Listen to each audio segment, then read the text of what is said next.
Alright, well, hello everyone. It's good to see all of you here today. สวัสดีครับทุกคนดีใจทุกคน I hope your weeks have been well and that you got to enjoy the day off Friday. เชื่อว่าสัปดาห์นี้ก็น่าจะเป็นสัปดาห์ที่ทุกคนจะได้พักผ่อน Actually, did anyone do anything fun this past Friday? ใครทำอะไรกันทุกคนที่ผ่านมาครับ Nice. We went to the aquarium. We went to the aquarium. อย่างพิพิธภัณฑ์สัตว์น้ำใช่ ไทยครอบครัวไทยไปที่นครเรียนที่สมัคร Anyone else? Vicky? ไปเจอเพื่อนSo she went to see her friend. That's great. That's good to hear. Does anyone else want to go? Going once, going twice. Hands? Oh, that's right. That's fun. ได้ใช้เวลากับกีฬาผมจะบอกว่า I think we all can agree that having a day off most times is really nice. เราก็ทุกคนก็เหมือนกันครับถ้าเกิดเราได้มีวันหยุดบ้างก็ It gives some of us a rest from work and time to enjoy activities that we might not be able to do all the time. มันเป็นเวลาที่เราได้พักผ่อนแล้วก็ไม่ต้องทำงานที่ก็น่าจะ Wouldn't it be nice if we could have days off all the time? มันน่าจะเป็นเรื่องที่ดีเลยครับถ้าเกิดเราได้หยุดก่อน It's not an uncommon thought. แล้วก็ทุกคนก็คิดได้ In fact, many of us we look forward to a retirement จริงๆแล้วหลายคนก็อยากจะ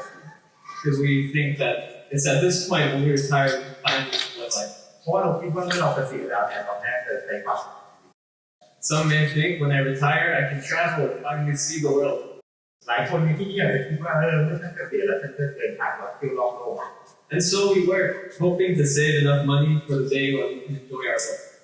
ดังนั้นเราจึงทำงานเพื่อหวังว่าสักวันหนึ่งเนี่ยเราจะมีเงินเพียงพอที่เราจะได้ใช้ความสุขเสพสุขกับเงินที่เราทำได้ And reap the rewards of all the hard work that we put in. แล้วเราจะได้รับความสุขจากงานต่างๆที่เราได้ทำมาจาก Our text for today, Ecclesiastes,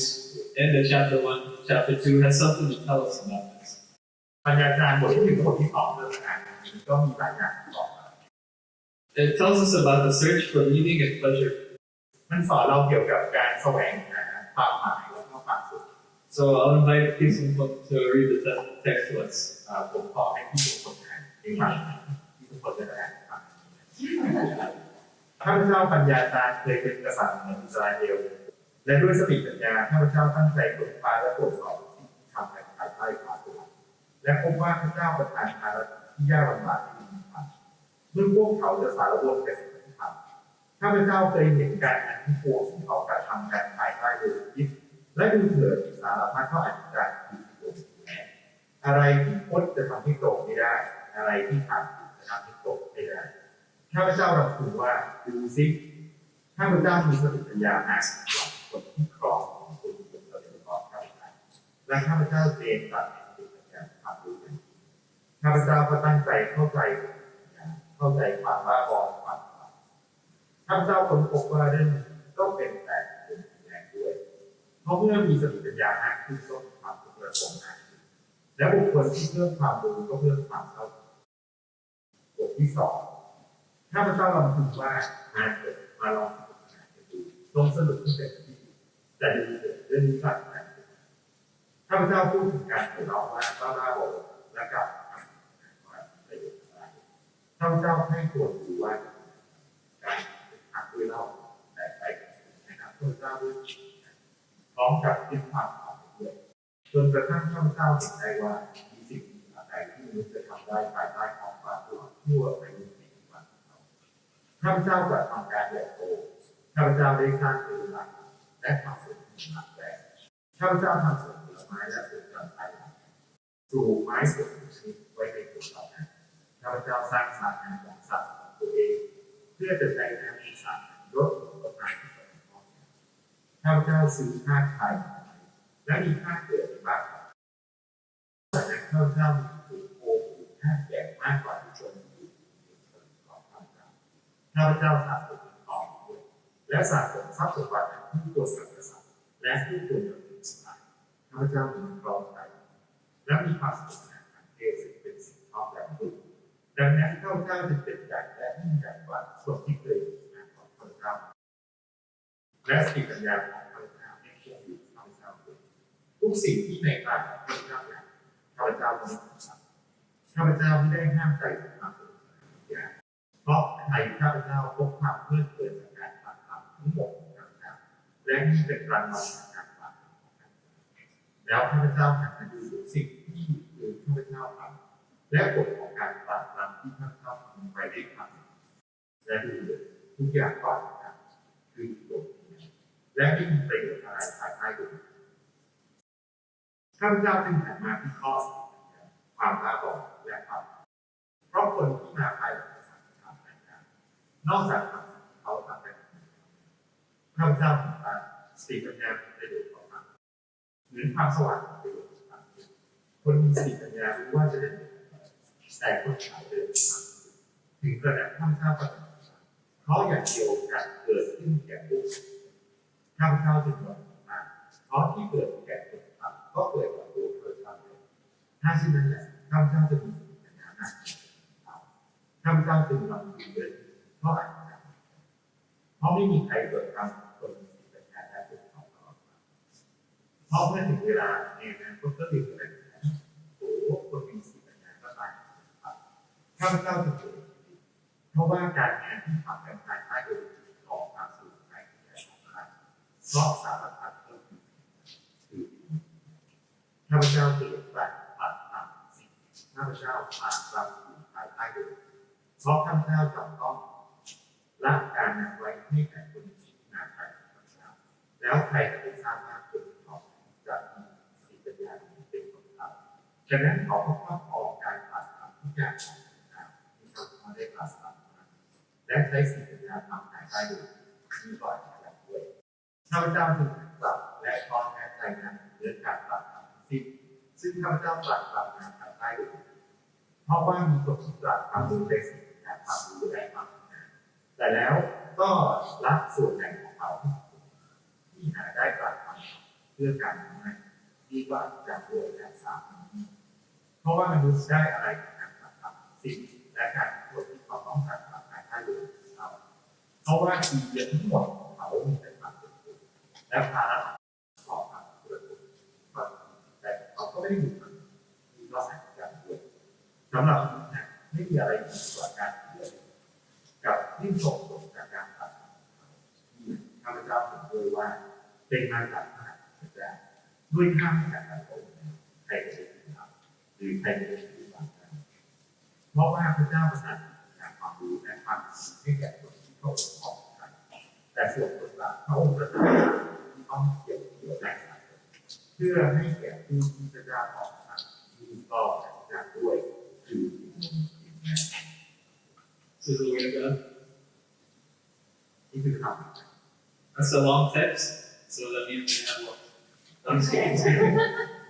เป็นคำที่ยาวนะคำที่เราต้องใช้คำ That's good.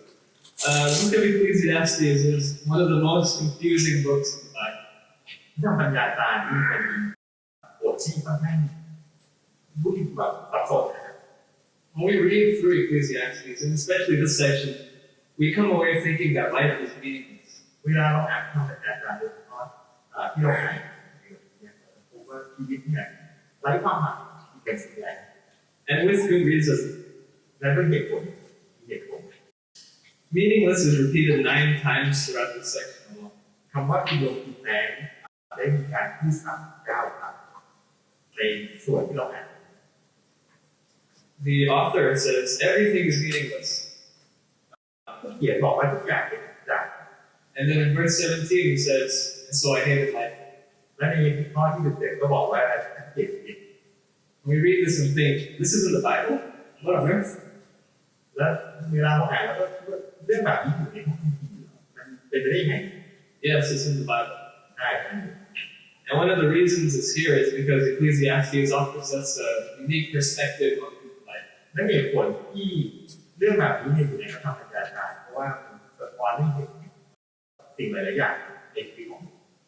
So So like Adamati mentioned last week, the author of this book is addressed to Philip. อย่างที่อาจารย์ทีได้เทศนาในสัปดาห์ที่แล้วครับผู้ที่เขียนคำบรรยายการก็ถูกเรียกว่า It's a Hebrew word and it essentially means professor. เป็นคำภาษาฮีบรูที่แปลว่าศาสตราจารย์ And if you've had good professors, you know that they come at you not only with lectures. ถ้าเราทราบดีนะถ้ามีแบบศาสตราจารย์สอนสื่อคุณเขาก็จะแบบเลคเชอร์อะไรดีๆให้กับเรา They come at you with hard and difficult questions, wanting you to figure it out for yourself. และแน่นอนก็จะแถมด้วยคำถามที่ยากๆแล้วก็ให้คุณพยายามคิดหาคำตอบได้ด้วยตัวเอง And this is what Philip does. และนี่ก็คือสิ่งที่อาจารย์ทำ Verse 13 shows us that he is going to use his wisdom to try several experiments. ในบทที่1ข้อ13บอกว่าเขาจะทดลองหลายอย่างและด้วยสติปัญญาข้าพเจ้าตั้งใจค้นคว้าและตรวจสอบทุกสิ่งที่ทำภายใต้ฟ้าสวรรค์ He's going to do these experiments to see if everything is truly meaningless. เขาจะทำเพื่อที่จะให้รู้ว่าสิ่งที่ทำอยู่มีความหมาย Or if there's something more substantial. หรือมันมีอะไรมากไปกว่า So this is the secret to understanding Ecclesiastes. และนี่ก็คือความลับในการความเข้าใจในความหมาย It's a series of experiments. มันคือการทดลอง Basically, the professor says, let's live like this and see what we learn. ก็เหมือนกับอาจารย์บอกว่าเฮ้ยดำรงชีวิตแบบนี้แล้วดูว่าเราจะเรียนรู้อะไร What do we see? What does it mean? Does this work? เราเห็นอะไรมีความหมายอย่างไรสมเหตุสมผลไหม So we're going to look at this journey that Philip takes us on. แล้วเราก็จะมาดูในสิ่งที่ปัญญาจารย์บอกให้เราดำเนิน Because it's the same journey that all of us are. เพราะมันเป็นการเดินทางที่ทุกคนจะต้องเจอ The search for meaning. การแสวงหาความ How can I be fulfilled? เราจะเติมเต็มความรู้สึกเราอย่างไร What will really satisfy us? อะไรที่ทำให้เรา How can I be happy? เรามีความสุขเอง What gives my life meaning? อะไรที่ทำให้ชีวิตมีความ So Helen asks the same questions, and in this section, this journey is about how to look at life under the sun. ปัญญาจารย์ถามคำถามแบบเดียวกันนั่นเองถ้าเราขี่ข้อนี้เนี่ยก็บอกว่าเราควรจะมองที่ก่อน This phrase, under the sun, is repeated over 30 times. วลีที่ว่าภายใต้ดวงอาทิตย์เนี่ยถูกพูดซ้ำ30 ครั้ง And what we see here is not that life is meaningless, และสิ่งที่เราเห็นไม่ได้แปลว่าชีวิตไม่มีความอันจัง but that life is meaningless under the sun. แต่นำไปกว่านั้นคือเพื่อมีความคือทุกอย่างที่อยู่ภายใต้ดวงอาทิตย์ไม่มีความ It's repeated multiple times under the sun. พูดซ้ำหลายรอบนะภายใต้ดวง Commentators say that when he says, I looked at life under the sun, เดี๋ยวเนี่ยบอกว่าถ้าเกิดเรามองชีวิตของเราที่อยู่ภายใต้ดวง he's saying, I looked at life as if there is only life on earth, มันแปลว่าเขามองแต่ชีวิตที่เท่าที่อยู่บนโลก without regard to eternity or God. โดยที่ไม่มองถึงความเป็นนิรันดร์ของพระเจ้า I looked at life as if this life is all there is. ก็มองชีวิตก็เท่าที่ This phrase, under the sun, is life apart from God. เพราะนั้นเนี่ยคำว่าภายใต้ดวงอาทิตย์ก็คือชีวิตที่ไม่ได้มีอยู่แล้ว In other words, he looks at life through the secular mindset. เพราะนั้นเนี่ยเขามองชีวิตผ่านในมุมของภาวะ And you don't have to be an atheist to have this kind of mindset. คุณไม่จำเป็นจะต้องเป็นผู้ต่างชาติที่จะมีวิถีความคิดตกในภาวะ Kohelet would not have known any atheists back then. ปัญญาจารย์ก็ไม่น่าจะรู้จักผู้ที่ต่อต้านพระเจ้า They didn't exist back then. เพราะว่ามันยังไม่มี So it's possible to believe in a God and yet have the same kind of mindset that Kohelet talks about. เพราะฉะนั้นเนี่ยจึงเป็นเรื่องที่เป็นไปได้ที่คุณเองเชื่อพระเจ้าแต่ก็มีทุกความคิดแบบที่ปัญญาจารย์ To live like this life is all there is. เรื่องในชีวิตเหมือนกันชีวิตก็มีแค่ And to think, because this life is all there is, I must find my happiness here. ดังนั้นเวลาเราคิดว่าเพราะว่าชีวิตมันก็มีแค่นี้เพราะฉะนั้นก็ต้องแสวงหาความสุขเป็นหลัก I must find my comfort here. ต้องหาความสะดวกสบาย I must find my meaning right here in this life. เราต้องแสวงหาความหมายในชีวิตของเราเดี๋ยวนี้ So Kohelet says, okay, let's try it. ดังนั้นปัญญาจารย์บอกว่าโอเคลองดู So he tries to find meaning in 3 different things. เพราะฉะนั้นเนี่ยเขาพยายามหาความหมายใน3ประเด็น He first tries to find meaning in pleasure. เขาพยายามหาความหมายในการมีความสุข So it says he undertook great projects. เขาก็บอกว่าเขาทำหลายอย่าง He built houses, สร้างบ้าน planted vineyards, ปลูกสวนองุ่น made gardens, ทำสวน parks, สร้างสวนสาธารณะ planted all kinds of fruit trees. ปลูกพืชผักผลไม้ Imagine this. He had endless supplies of wine. ลองคิดดูนะครับเขาดื่มแบบมีไวน์กินตลอดเวลา He had all the sexual pleasure anyone could ever want. สามารถใส่หาความสุขทางเพศเมื่อไหร่ก็ได้ He has all the food that anyone could ever want. อยากกินอะไรก็ได้กิน He has servants. อยากจะใช้ใครก็ได้ใช้ He builds for himself essentially paradise on earth. สิ่งที่เขาสร้างขึ้นมาก็เหมือนกับเป็นดินแดนแห่งความสุขบนโลก Surely in paradise he would find meaning. แล้วเขาก็หวังว่าในดินแดนแห่งความสุขเขาจะพบความ In verse 10 he says, I denied myself nothing my eyes desired. I refused my heart no pleasure. แต่ในข้อ 10เขาเขียนว่าทุกสิ่งที่ในตาข้าพเจ้าอยากข้าพเจ้าไม่ได้ห้ามใจกับมัน Think of the thing that you want most that money can buy. ลองคิดถึงสิ่งที่คุณอยากได้ที่เงินสามารถซื้อได้ He had that multiplied by 10. เขามีสิ่งเหล่านั้นและคูณอีกสิ่งนะครับ He had everything. เขามีทุกอย่าง He's living for pleasure. เขาแสวงหาความสุขตลอดเวลา And so what happened? แล้วอะไร Verse 11 says, Yet when I surveyed all that my hands had done, and what I had toiled to achieve, everything was meaningless, a chasing after wind. Nothing was gained of itself. ข้อ 11เขาก็ตอบเหมือนกันนะครับแล้วข้าพเจ้าเนี่ยดูทุกสิ่งที่คือข้าพเจ้าทำแล้วของการสร้างสรรค์ข้าพเจ้าการได้ทำและดูอย่างไรกันและไม่มีประโยชน์อะไรเลยในการ This phrase, chasing after wind, is great. มันเหมือนกับเราวิ่งตามสายลม Have you ever chased after wind? หรือวิ่งตามสายลมนะ Have you ever thought it? จับต้องได้ไหมครับ Surely you can feel the wind, but what happens when we close our fists and we try to grab it? เราอาจจะสัมผัสได้ลมนะครับแต่เราเวลาเราจับมีอะไรอยู่ We get nothing. ไม่มีครับ And Kohelet says this is what pursuing pleasure is like. บรรณาจารย์ก็บอกว่าการแสวงหาความสุขก็เหมือนกับวิ่งตาม We can feel it and it feels good, เราอาจจะรู้สึกมันแล้วเราอาจจะรู้สึกดี but ultimately when we grasp at it, there's nothing there. แต่เมื่อคุณพยายามจะถ่ายภาพมันไม่มีอะไรติดมือเลย So you might recognize this quote. Cynthia Heimel, she's a writer. She knew people who were once struggling, but then became famous actors and actresses. เราอาจจะได้เคยอ่านข้อเก่งของซีเนะครับเขาเป็นนักเขียนนะครับแล้วก็เธอรู้จักหลายคนที่นักแสดงที่ตกยากมาก่อนแล้วก็ในที่สุดก็มี She wrote an article about the people she knew. และเธอก็ได้เขียนบทความเกี่ยวกับคนเหล่านี้ And here's what she said. แล้วก็ I think that when God wants to play a really rotten practical joke on you, He grants you your deepest wish and then laughs merrily when you realize you want to kill yourself.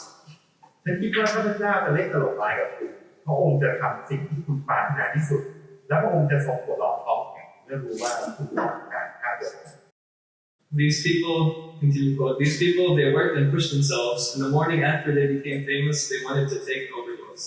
คนเหล่านี้ทำงานหนักดันตัวเองทุกเช้าเพื่อที่จะมีชื่อเสียงจนเกินไป Because that giant thing that they were striving for, that fame thing that was going to make everything okay and provide them the personal fulfillment and happiness, that had happened and they were still dead. เพราะสิ่งที่ยิ่งใหญ่ที่เขาใฝ่ฝันชื่อเสียงที่จะทำให้ทุกอย่างดีที่ทำให้เขารู้สึกดีความสุขนั้นเกิดขึ้นแต่เขาก็ยังเป็นตัวตนเดิมของเขา What she's saying is,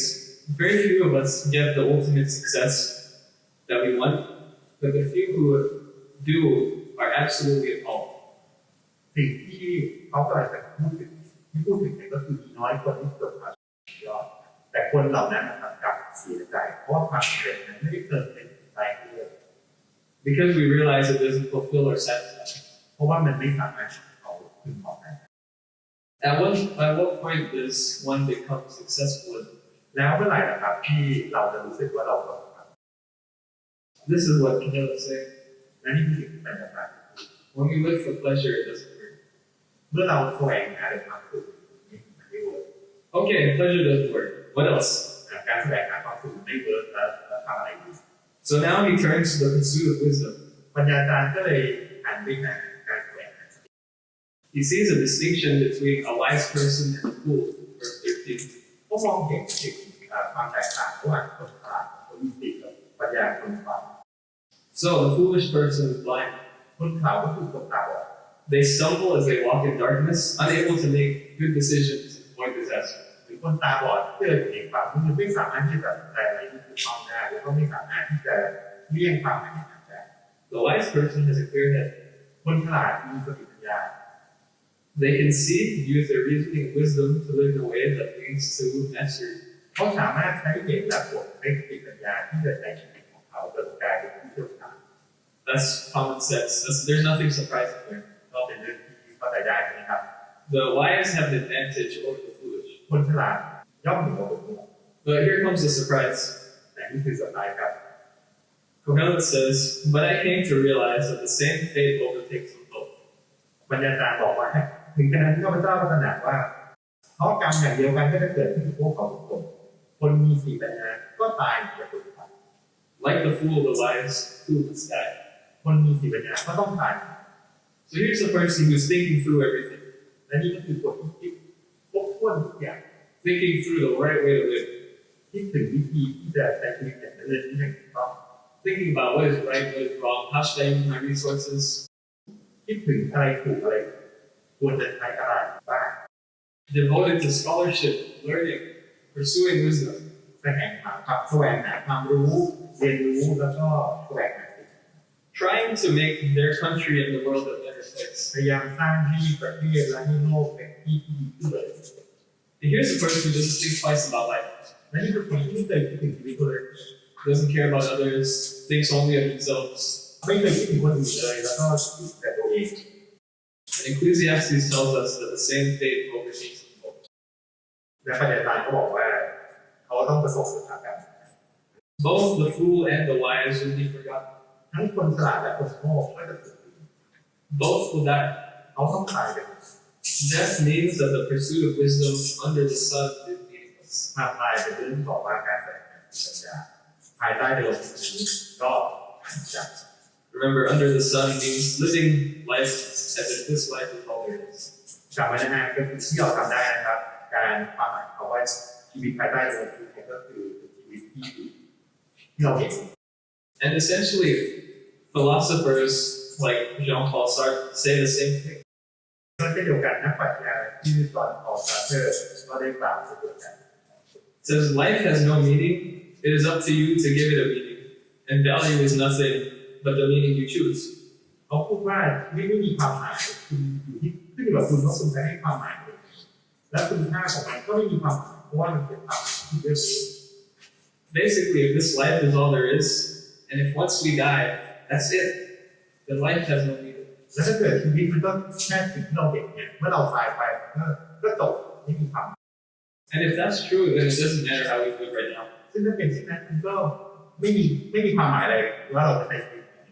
It doesn't matter if we're good or bad. มันก็ไม่มีความหมายอะไรให้เราจะใช้ชีวิต It doesn't matter if we're generous to others or if we're murderers. มันก็ไม่มีความหมายอะไรถ้าเกิดเราเป็นคนที่มีใจกว้างขวางเราเป็นฆาตกร Because the end result is the same. We're all going to die. เพราะว่าสุดท้ายคุณจบเดียวกันทุกคนต้องตาย And so, the philosopher says that we have to choose to give things meaning. ก็นักปรัชญาบอกเราก็เรื่องความหมายชีวิต But this is only an illusion, because ultimately nothing we do matters. แต่นั่นมันก็เพียงแค่ภาพลวงตาเพราะว่าท้ายสุดแล้วไม่มีอะไร So Capella, he's saying, if humanity were to exist for 1,000 more years, or even a million, ปัญญาจารย์ก็ได้กล่าวว่าถ้าเกิดมนุษยชาติจะคงอยู่เป็นพันปีหรือว่าเป็นล้านปี in the end, no one in this room is going to be remembered. ท้ายที่สุดแล้วคนในห้องนี้เรื่องจะไม่มีใครจำตัวห้องได้ We're all going to be forgotten. เราจะถูกลืม And even if humanity lasted a billion years from now, และถ้าถึงแม้ว่ามนุษยชาติจะอยู่กันเป็นพันล้านปี a billion, that's a long time. พันล้านปีนี่นานนะ But compared to all the time before humanity, แต่ถ้าเกิดเทียบกับเวลาก่อนหน้าที่คนมนุษยชาติ and all the time after, once the sun burns up, everything goes cold. และตลอดเวลาที่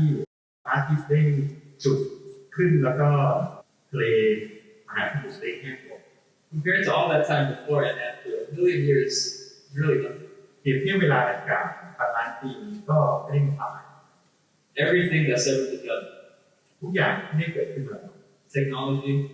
เทคโนโลยี human rights, ที่มนุษยชน legislation, กฎหมาย honor, เกียรติยศ success, ความสำเร็จ No one's going to be around for forever. ไม่มีใครจะยืนยงที่จะตามเลยทั้งนั้น What this means then is everything is meaningless. ดังนั้นสิ่งที่หมายความถึงทุกอย่างเป็นอันจากไร้ความ Nothing we do has any lasting significance at the end.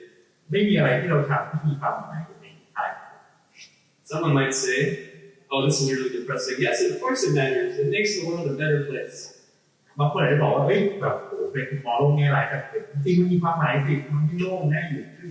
Okay, but for how long? ก็ได้แล้วนะ What we once thought was revolutionary, like technology, fossil fuels, is now killing the planet slowly. สิ่งที่เราคิดว่าเป็นการปฏิวัติอุตสาหกรรมอย่างเรื่องเทคโนโลยีและการใช้น้ำมันตอนนี้กลับกลายเป็นสิ่งที่ทำลายโลก They'll all be gone one day. และในที่สุดมันจะหายไป So Khun shows us the meaninglessness in pleasure and wisdom.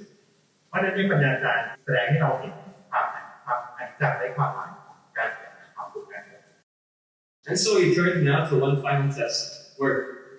แล้วเขาก็เลยถึงบททดสอบสุดท้ายก็คือการงาน Living for achievement. ในชีวิตทุกความสุข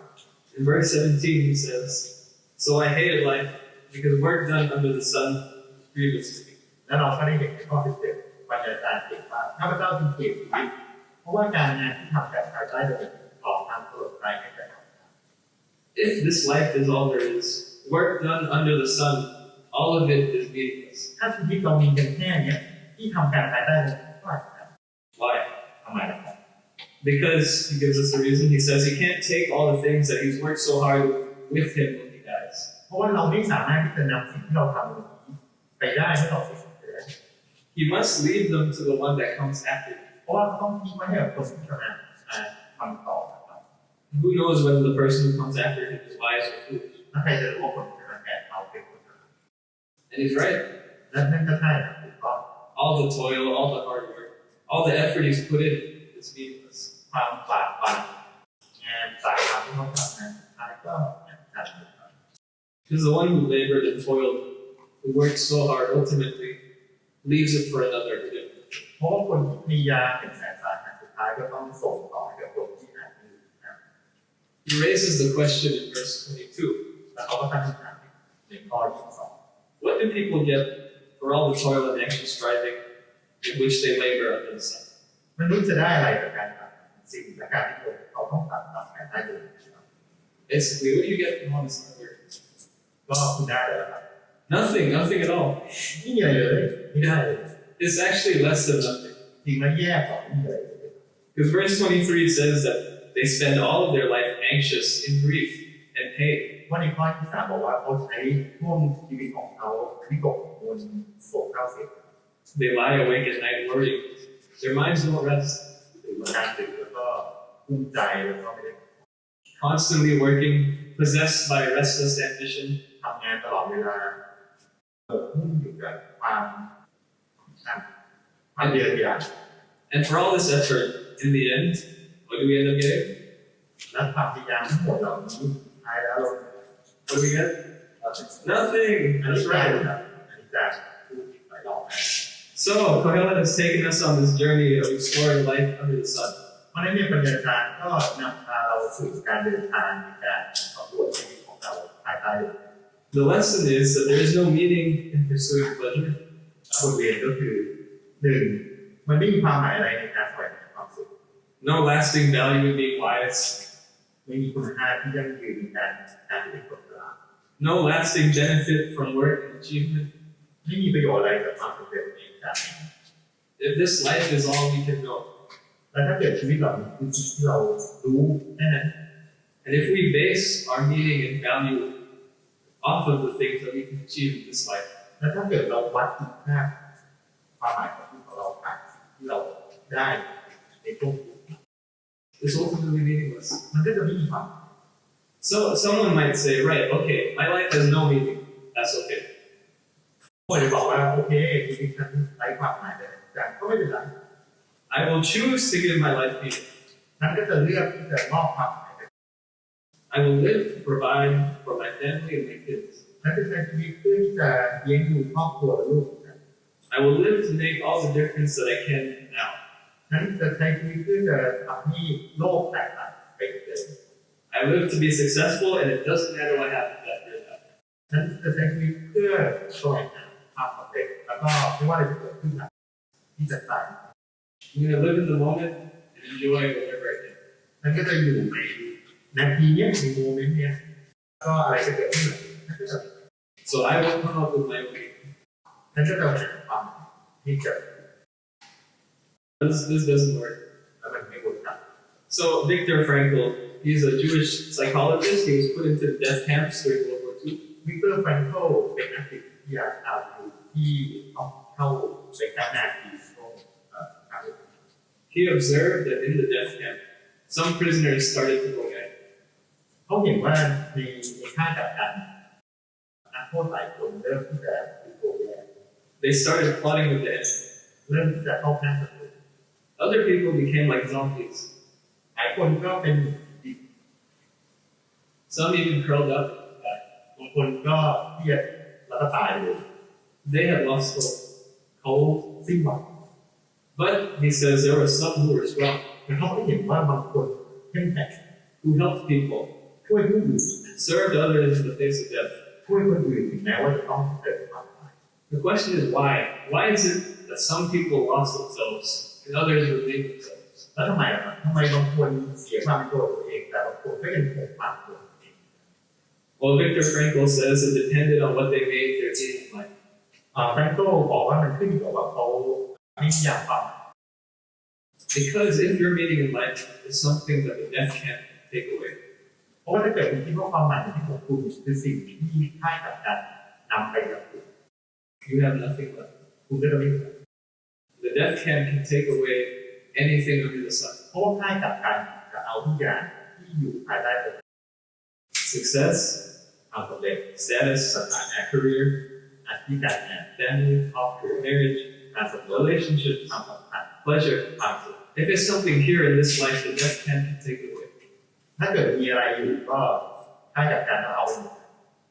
There is a vacuum in the human soul so big that if you put a billion baht,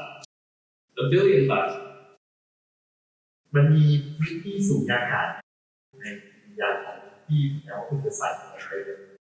เป็นล้านๆเป็นพัน you can become the greatest celebrity in the world. ๆคุณก็อาจจะสามารถเป็นผู้ที่คนที่เสียงในโลกได้ And you're still not going to be happy. แต่ความว่างเปล่าก็ไม่ทำให้คุณเติมเต็ม It still won't be enough. มันไม่พอ And when we realize that, we begin to say, what in the world will ever satisfy? แล้วเมื่อเราคิดถึงแบบนั้นเราก็จะถามว่าแล้วอะไรในโลกนี้ล่ะที่จะทำให้ฉันถึงพอใจ How dysfunctional am I? โอ้เราก็แม่งจะปวดมากใจเรา And when those things are taken away, we not only lose those things, we lose ourselves. แล้วเมื่อสิ่งเหล่านั้นได้ถูกนำไปจากชีวิตของเราเราไม่ใช่แค่สูญเสียสิ่งนั้นเราสูญเสียความเป็นตัวเอง But the people who stayed strong in the death camp stood for something that the death camp did. แต่คนที่อยู่ในค่ายกักกันใช้ชีวิตเพื่อบางสิ่งบางอย่างที่ค่ายกักกันไม่สามารถทำได้ Something like God. เช่นกัน So in verse 24, God shows up. และในข้อ 24 พระเจ้าก็ได้พูด So up until this point, God takes us on a journey of finding. มาถึงจุดนี้ปัญญาจารย์ก็นำพาเราสู่การเดินทางเพื่อแสวงหาความจริง He concludes that everything under the sun is meaningless. เขาสรุปว่าทุกอย่างภายใต้ดวงอาทิตย์นั้นเป็นการไร้ความจริง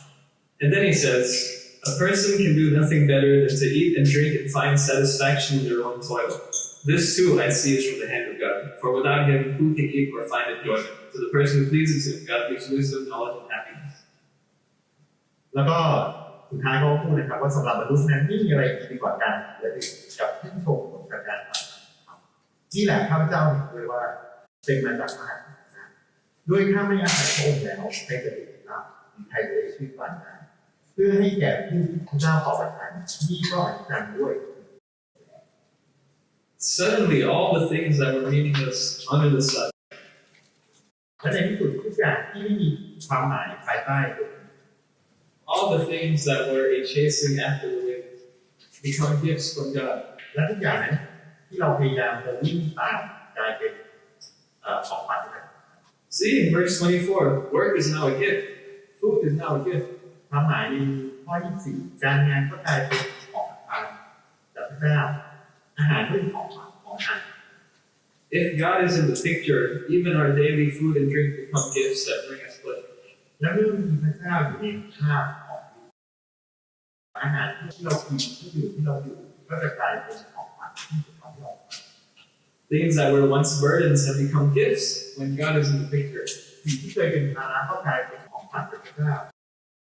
So what does this mean? และมันมีความ Someone might say, oh, it means I need to live for God. หลายคนอาจจะบอกว่าอ๋อแปลว่าเราต้องเป็นที่เชื่อพระเจ้า Not quite. ก็ไม่ใช่สักทีเดียว What is it that turns what were once burdens into a gift? อะไรที่ทำให้สิ่งที่เคยเป็นภาระกลายเป็นของขวัญ It's not obeying God. ไม่ใช่การเชื่อฟังพระเจ้า It's pleasing God. เป็นการที่เราทำให้พระเจ้า The text says twice to the one who pleases God. ในพระธรรมเนี่ยพูดถึงสองครั้งว่าคนที่ทำให้พระเจ้า There's a difference between obeying God and pleasing God. มันมีความแตกต่างกันระหว่างเชื่อฟังกับทำให้พระองค์ So, there's many people who think being a Christian means coming to church, หลายคนคิดว่าการที่เป็นคริสเตียนก็คือการทำ cleaning up our lives, ให้ชีวิตเราสะอาดขึ้น trying our best to not sin, พยายามจะได้ทำบาป joining a small group, เข้ากลุ่ม sharing the gospel, ประกาศ serving, ทำเป็น reading the Bible. อ่านคน There's many people who do this and say, I'm living for God. หลายคนที่ทำแบบนี้บอกแม่เป็นการที่เชื่อพระเจ้า There's many people who used to do these things who are no longer Christians. แต่ก็มีหลายคนนะครับที่ทำสิ่งเหล่านี้แล้วตอนนี้ก็ไม่เป็นคริสเตียนแล้ว Some of us in this room may even be considering that right now. หลายคนในห้องนี้อาจจะคิดแบบนั้นด้วย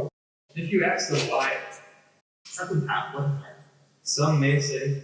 ถ้าจะตอบว่า well, I did all these things, I prayed to God, God grants my prayers. ถ้าจะบอกว่าก็ทำทุกอย่างแล้วทำงานต่อพระเจ้าพระเจ้าไม่เคยตอบ I lived a good life, I went to church, I led small groups, but God wasn't coming through for me. นั่นพยายามใช้ชีวิตที่ดีมาโบสถ์เป็นที่นำกลุ่มเล็กกลุ่มแพร่แต่พระเจ้าก็ไม่เคยอ่าน What this shows us is that it's possible for us to obey God, not for God's sake, but for our good. และสิ่งที่เขาบอกว่าแน่นอนว่ามันเป็นไปได้ที่เราเชื่อฟังพระเจ้าแต่ไม่ใช่เพราะพระเจ้าแต่เพื่อตัว That we obey God to get things here on earth, and that is our real reason. เราทำบางอย่างให้พระเจ้าประทานสิ่งตอบแทนมาให้เราและที่เป็นเกิด And so if that's our reason for living, it's just as unstable as the person who lives for pleasure or work or wisdom. และถ้าเราคิดแบบนี้เนี่ยก็ว่าเป็นความหมายจริงมันก็ไม่แตกต่างจากตัวอย่างที่เราฟัง We may even say and believe that we're living for God, เราอาจจะพูดหรือว่าเชื่อว่าเราเป็นชีวิตเพื่อพระเจ้า but we're living for God in order to get things from God. แต่เราใช้ชีวิตเพื่อพระเจ้าเพื่อที่จะรับบางสิ่ง Blessings, health, success, คำอวยพรสุขภาพ which are meaningless as we've heard. ซึ่งเราก็ได้ผ่านมาแล้ว So what should we do? แล้วเราควร We should be people who love God and serve God just to get pleasure. เราควรจะเป็นคนที่รักพระเจ้าแล้วก็ทำงานเพื่อพระเจ้าเพื่อให้องค์ต่อไป How do you know you love somebody? คุณรู้ว่าคุณรักใคร It's not just when you're with them that you feel happy. มันไม่ใช่แค่คุณอยู่กับเขา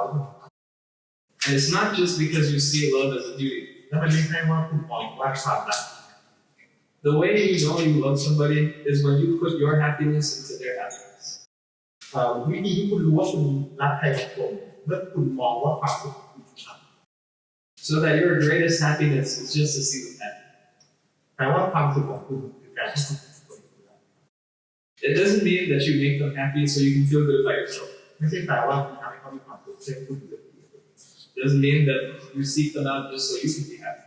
ไม่ใช่ว่าคุณพยายามทำเพื่อที่จะทำ It means that their joy is your joy. มันแปลว่าความสุขของเขาเป็นความสุข Their delight is your delight. ความยินดีของเขาคือความดี The only way to have a meaningful life is not just obeying God to get things from God, แล้ววิธีการใช้ชีวิตที่มีความไม่ใช่การไม่ใช่ความสุขนะเพื่อที่จะได้สิ่งต่อกัน but to obey God because you just want to delight Him, คุณเชื่อฟังพระเจ้าไม่อยากเป็นพระเจ้า because you love Him that much. เพราะว่าคุณรักพระเจ้ามาก Okay, so how does this happen? แล้วทำได้ยังไง At the end here, verse 24 to 26, commentators point out that God is giving gifts. ในช่วงสุดท้ายนะครับข้อที่4ผู้เขียนได้พูดถึงการที่พระเจ้าได้มอบของขวัญ So it says, He gives satisfaction, He gives food, เขาให้ความพึงพอใจ He gives pleasure, and He gives wisdom. ให้ความสุข And there's one more gift. และมีสิ่งต่าง It says to the sinner, He gives the task of gathering and storing up wealth to hand it over to the one who pleases God. แต่ส่วนคนบาปพระองค์ประทานภารกิจที่ต้องเก็บเงินและสะสมให้แก่ผู้ที่ได้ That last gift that God gives is the gift of meaninglessness. สิ่งสุดท้ายที่พระเจ้ามอบให้ก็คือของขวัญความยุติธรรม Alright, we might say, how on earth is that a gift? Isn't that a curse? มันฟังดูแปลกๆไม่น่าจะเป็นของขวัญ It could be a gift, depending on what we do with it. มันขึ้นอยู่กับว่าคุณตีครับหรือเอามันไปใช้ If anyone here has a sense of meaningless in life right now, ถ้าคุณรู้สึกว่าชีวิตคุณไม่มีความหมาย it could be a gift if you let it drive you to where you should go. มันอาจจะเป็นของขวัญที่มาจากหน้าห้องมันอาจจะทำให้คุณทำแบบที่คุณไปสู่เป้าหมาย It could be a gift if it points you somewhere. มันอาจจะเป็นของขวัญที่ชี้ให้คุณไปที่แบบ Where? ที่ไหนล่ะ When Jesus Christ was on the cross, He cried out, my God, why have you forsaken me? เมื่อพระเยซูอยู่บนโอ้ก็ตะโกนมาว่าข้าแต่พระเจ้าทำไมถึงทิ้งข้าพระองค์ In that moment, do you know what Jesus was experiencing? และในวินาทีนั้นเรารู้ไหมครับว่าพระเยซู Life without God. ชีวิตที่ Life under the sun. ชีวิตที่อยู่ภายใต้ God the Father turned His back on Jesus Christ, and He experienced utter meaninglessness. พระเจ้าบิดาหันหนีจากพระเยซูและเมื่อตอนนั้นเขาก็ได้สัมผัสความไม่มีความ God was not there for him. พระเจ้าไม่ได้อยู่ Why? เพราะอะไร Because Jesus was getting what we deserve. เพราะว่าพระเยซูได้รับที่พวกเราได้รับ See, in our pursuit of meaning, we turn our back on God. เพราะว่าในการที่เราพยายามหาความเราหาทาง We look for things like status, success, relationship, pleasure. เราแสวงหาสถานะความสุข Kids, wealth. There's so many things that we turn to get our source of meaning. ลูกหลานของเราทรัพย์สมบัติเราไปหาเรื่องของตลอด